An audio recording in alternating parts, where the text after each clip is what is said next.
بسم اللہ الرحمن الرحیم۔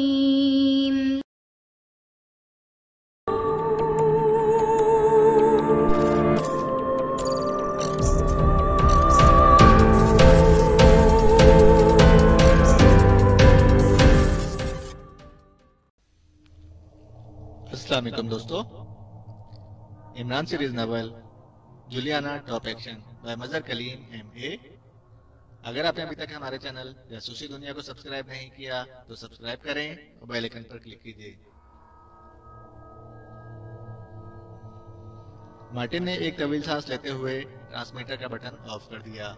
اب تو تمہیں یقین آ گیا کہ جولیا زندہ ہے۔ اب یہ ریوالور جیب میں ڈال لو۔ اگر جولیا مادام جیکی کی معزز مہمان ہے تو پھر تم بھی ہمارے دوست ہوئے۔ مارٹن نے ٹرانسمیٹر میز پر رکھتے ہوئے مڑ کر صفدر سے مخاطب ہو کر کہا، جب تک میری جولیا سے بات نہیں ہو جاتی تمہاری جان خطرے میں ہے مسٹر مارٹن۔ صفدر نے انتہائی خوش لہجے میں جواب دیتے ہوئے کہا، ٹھیک ہے، جیسے تمہاری مرضی، مارٹن نے کہا اور صوفے پہ بیٹھ گیا۔ صفدر اسی طرح ایک طرف ریوالور ہاتھ میں پکڑے کھڑا تھا۔ دوسرے لمحے چند لمحوں بعد ٹرانسمیٹر ایک بار پھر جاگ اٹھا۔ اس میں سے ٹو ٹو کی آوازیں ابھر رہی تھیں اور مارٹن نے چونک کر ہاتھ بڑھایا اور ٹرانسمیٹر کا بٹن آن کر دیا۔ Hello hello, headquarter calling over. Transmitter سے جیکب کی بجائے ایک اور آواز نکلی اور صفدر چونک پڑا۔ Yes Martin attending over. Second chief Richard speaking, madam Julia کی ساتھی سے میری بات کراؤ اوور۔ دوسری طرف سے کہا گیا، تم اٹھ کر ایک طرف ہٹ جاؤ اور سنو، کوئی غلط حرکت نہ کرنا ورنہ۔ صفدر نے آگے بڑھتے ہوئے کہا اور مارٹن سر ہلاتا ہوا اٹھا اور بڑے اطمینان سے ایک طرف ہٹ کر کھڑا ہو گیا۔ یس صفدر اسپیکنگ، مادام جولیا سے میری بات کراؤ اوور۔ صفدر نے خوش لہجے میں کہا، ہیلو صفدر، میں جولیا بول رہی ہوں اوور۔ دوسرے لمحے ٹرانسمیٹر سے جولیا کی آواز نکلی، جولیا تمہاری کیا پوزیشن ہے اوور۔ صفدر نے کسی قسم کی گرمجوشی کا اظہار کرنے کی بجائے سپاٹ لہجے میں کہا، اوہ صفدر، میں بالکل ٹھیک ہوں۔ مجھے ہسپتال سے اغوا کر کے یہاں لارڈ بومن کے ہیڈ کوارٹر میں لایا گیا۔ ڈاکٹر کارمن کو بھی ساتھ لے آیا گیا تھا۔ اس کے بعد لارڈ بومن نے میرے سامنے ڈاکٹر کارمن پر ہولناک تشدد کیا اور ڈاکٹر کارمن نے میرے سامنے ساری سازش اگل دی۔ اس نے بتایا کہ یہ سازش وائٹ اسٹار کی تھی۔ وہ مجھے مادام جیکی بنا کر لارڈ بومن کے پاس پہنچانا چاہتے تھے، لیکن لارڈ بومن کو اس کی اطلاع پہلے ہی مل گئی تھی۔ میری اور مادام جیکی کی بیماری بھی ان کی پیدا کردہ تھی، جس کا علاج بھی ڈاکٹر کارمن نے بتا دیا۔ اس دوران میں بے ہوش ہو گئی اور جب مجھے ہوش آیا تو لارڈ بومن کی لڑکی مادام جیکی میرے پاس آئی۔ اس نے مجھے تفصیل بتائی کہ لارڈ بومن تو مجھے قتل کرانے کا فیصلہ کر چکا تھا، لیکن مادام جیکی نے اپنے باپ کو کہہ کر نہ صرف میری جان بچائی بلکہ میری اس بیماری کا علاج بھی کرایا اور اب میں بالکل تندرست ہوں۔ اس کے بعد لارڈ بومن کے گروپ میں وائٹ اسٹار کی وجہ سے بغاوت ہو گئی۔ لارڈ بومن کو اس کے اعتماد کے آدمی جیفرے نے قتل کر دیا۔ اس نے مادام جیکی اور مجھے بھی بلایا اور وہ ہم دونوں کو قتل کرنا چاہتا تھا کہ میں نے سچویشن بدل دی۔ جیفرے اور اس کے ساتھی مارے گئے۔ رچرڈ مادام جیکی کا منگیتر ہے۔ مادام جیکی نے گروپ کی قیادت خود سنبھال لی ہے اور رچرڈ کو اس نے سیکنڈ چیف بنا دیا ہے اوور۔ جولیا نے پوری تفصیل سے بات کرتے ہوئے کہا، ٹھیک ہے، لیکن اب تمہارا وہاں رکنے کا کیا جواز ہے؟ تم واپس آ جاؤ کیونکہ تمہاری وجہ سے تمام ساتھی پریشان ہیں اور ہو سکتا ہے کہ وہ آج ہی یہاں پہنچ جائیں اوور۔ صفدر نے سر ہلاتے ہوئے کہا، اوہ نہیں، تم انہیں یہاں آنے سے منع کر دو۔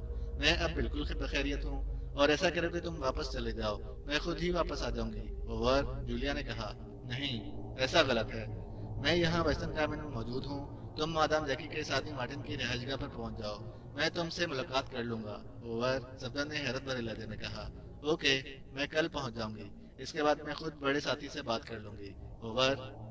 جولیا نے کہا، ٹھیک ہے، میں کل پتہ کر لوں گا اوور اینڈ آل۔ صفدر نے کہا اور ٹرانسمیٹر آف کر دیا۔ اب تو تمہیں یقین آ گیا ہے مسٹر صفدر، مارٹن نے ٹرانسمیٹر اس کے ہاتھ سے لیتے ہوئے کہا۔ ہاں، تم نے خواہ اپنے اس پہلوان کی جان ضائع کی ہے۔ بہرحال میں اب جا رہا ہوں، کل آ کر معلوم کروں گا۔ صفدر نے سر ہلاتے ہوئے کہا۔ وہ ریوالور واپس جیب میں رکھ چکا تھا۔ تم نے کہاں جانا ہے؟ میں تمہیں پہنچوا دیتا ہوں، مارٹن نے بڑے دوستانہ لہجے میں کہا۔ شکریہ، میں خود چلا جاؤں گا، صفدر نے جواب دیا اور تیز تیز قدم اٹھاتا ڈرائنگ روم سے باہر نکل آیا۔ مارٹن بھی اس کے پیچھے باہر آیا اور پھر وہ پھاٹک تک اسے خود چھوڑنے آیا۔ صفدر مارٹن کی کوٹھی سے نکل کر تیز تیز قدم اٹھاتا آگے بڑھتا چلا گیا۔ جولیا کے ساتھ بات چیت میں اسے یہ تسلی تو ہو گئی تھی کہ جولیا نہ صرف بیماری سے چھٹکارا حاصل کر چکی ہے بلکہ اس کی جان بھی محفوظ ہے، لیکن اس نے جولیا کی باتوں سے اندازہ لگا لیا تھا کہ وہ یہاں رکنا چاہتی ہے۔ کیوں رکنا چاہتی ہے، یہی بات اس کی سمجھ میں نہ آ رہی تھی۔ بہرحال وہ اب فوری طور پر ایکسٹر سے بات کرنا چاہتا تھا تاکہ عمران اور ٹیم کو خواہ یہاں بھیجنے سے روک دے۔ تھوڑی دور چلنے کے بعد وہی اسے انٹرنیشنل فون بوتھ مل گیا۔ اس نے کال بک کرائی اور پھر طریقہ کار کے مطابق اس نے X2 کے نمبر ڈائل کرنے شروع کر دیے۔ X2 رابطہ قائم ہوتے ہی X2 کی مخصوص آواز ریسیور سے ابھری۔ صفدر بول رہا ہوں جناب، میری جولیا سے بات ہو چکی ہے۔ صفدر نے پوری تفصیل سے ساری کہانی سناتے ہوئے کہا، ٹھیک ہے تم وہیں رہو، عمران یہاں سے روانہ ہو چکا ہے، وہ تم سے مل لے گا اور پھر وہ جس طرح مناسب سمجھے گا کارروائی کرے گا۔ X2 نے اسی طرح سرد اور سپاٹ لہجے میں جواب دیا اور اس کے ساتھ ہی رابطہ ختم ہو گیا۔ صفدر نے ریسیور رکھا اور فون بوتھ سے باہر نکل آیا۔ اب اسے پوری طرح اطمینان ہو چکا تھا کیونکہ وہ جانتا تھا کہ عمران آ کر خود ہی جولیا سے مل کر ساری بات طے کر لے گا، اس لیے اب اسے مزید بھاگ دوڑ کی ضرورت نہ رہی تھی۔ اس نے واپس اپنے ہوٹل جانے کا فیصلہ کیا اور ٹیکسی کی تلاش میں ادھر ادھر نظریں گھمانے لگا۔ اسی لمحے ایک ٹیکسی ایک سائیڈ روڈ سے نکل کر اس کے قریب آ کر رک گئی اور صفدر یہ دیکھ کر چونک پڑا کہ ٹیکسی ڈرائیور وہی ڈوگی تھا جو اسے مارٹن کی رہائش گاہ پر چھوڑ گیا تھا۔ آئیے سر، ڈوگی نے مسکراتے ہوئے کہا اور صفدر دروازہ کھول کر رکوی نشست پر بیٹھ گیا۔ اب کہاں جانا ہے سر؟ جنرل بازار۔ صفدر نے جان بوجھ کر اپنے ہوٹل کا نام لینے کی بجائے ایک بازار کا نام لے دیا کیونکہ اس طرح ڈوگی کا ملنا اس سے کچھ مشکوک سا لگ رہا تھا۔ ٹھیک ہے سر، ڈوگی نے کہا اور ٹیکسی آگے بڑھا دی۔ صفدر کو توقع تھی کہ ڈوگی مارٹن سے ملاقات کے بارے میں پوچھے گا، لیکن ڈوگی نے کوئی بات نہ کی اور وہ اطمینان سے ٹیکسی چلاتا ہوا آگے بڑھتا جا رہا تھا۔ پھر ٹیکسی جیسے ہی ایک موڑ کاٹ کر آگے بڑھی، یکلخت سرر کی آواز کے ساتھ ڈوگی اور رکوی نشست کے درمیان اندھے شیشے کی ایک دیوار پیدا ہو گئی۔ اس کے ساتھ ہی دونوں دروازوں کے شیشے بھی اندھے ہو گئے۔ صفدر نے چوک کے دروازہ کھولنے کی کوشش کی لیکن اس نے ابھی ہینڈل پر ہاتھ رکھا ہی تھا کہ یکلخت اس کا دماغ چکرایا اور پھر پلک جھپکنے میں اس کے ذہن پر تاریکی پھیلتی چلی گئی۔ اس نے سر کو جھٹکا دے کر ذہن کو سنبھالنے کی کوشش کی لیکن یہ کوشش بے سود ثابت ہوئی۔ عمران نے ریسیور کریڈل پر رکھ دیا۔ اس کی پیشانی پر شکنوں کا سا جال پھیل سکتا تھا۔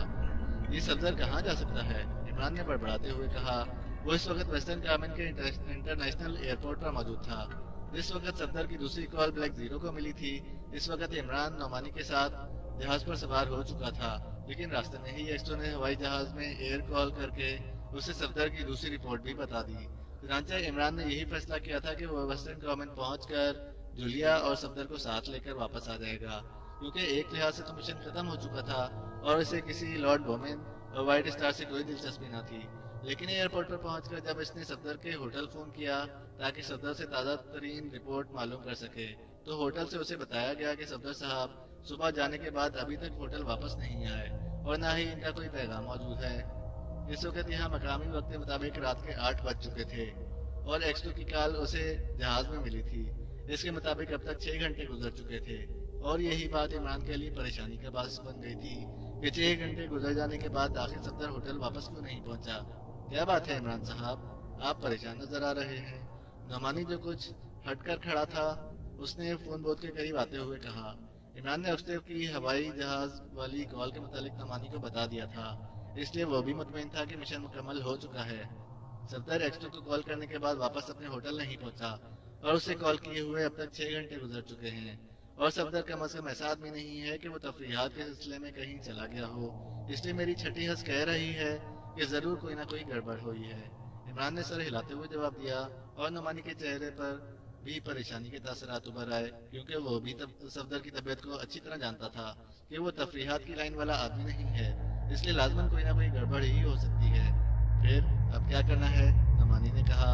فی الحال اسی ہوٹل میں چلتے ہیں، ہو سکتا ہے صفدر واپس آ جائے یا ایسا کوئی پیغام آ جائے، عمران نے کہا اور تیزی سے آؤٹ گیٹ کی طرف چل پڑا۔ لیکن اس نے ابھی چند قدم ہی اٹھائے ہوں گے کہ ایک مقامی نوجوان تیز تیز قدم اٹھاتا ان کی طرف آ گیا۔ آپ میں سے علی عمران صاحب کون ہیں؟ اس مقامی نوجوان نے عمران اور نعمانی سے مخاطب ہو کر کہا۔ پہلے بتائیے کہ آپ نے ان سے قرضہ لینا ہے یا دینا ہے؟ آپ کے سوال کا مطلب کیا ہے؟ میرا تعلق مقامی سیکرٹ سروس سے ہے، یہ دیکھیے میرا کارڈ، نوجوان نے حیرت بھرے لہجے میں کہا اور پھر کوٹ کی اندرونی جیب سے ایک کارڈ نکال کر اس نے عمران کو دکھایا۔ کارڈ کے لحاظ سے وہ واقعی مقامی سیکرٹ سروس کا رکن تھا۔ سیکرٹ سروس تو شاید قرضہ دینے والے ادارے کو کہتے ہیں، اس لیے ٹھیک ہے، میرا نام علی عمران ہے، فرمائیے کتنا قرضہ دے سکتی ہے آپ کی کمپنی؟ آپ کیسی باتیں کر رہے ہیں؟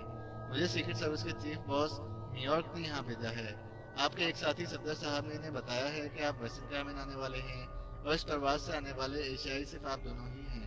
اوہ، تو صفدر نیو یارک کے پاس پہنچ گیا ہے؟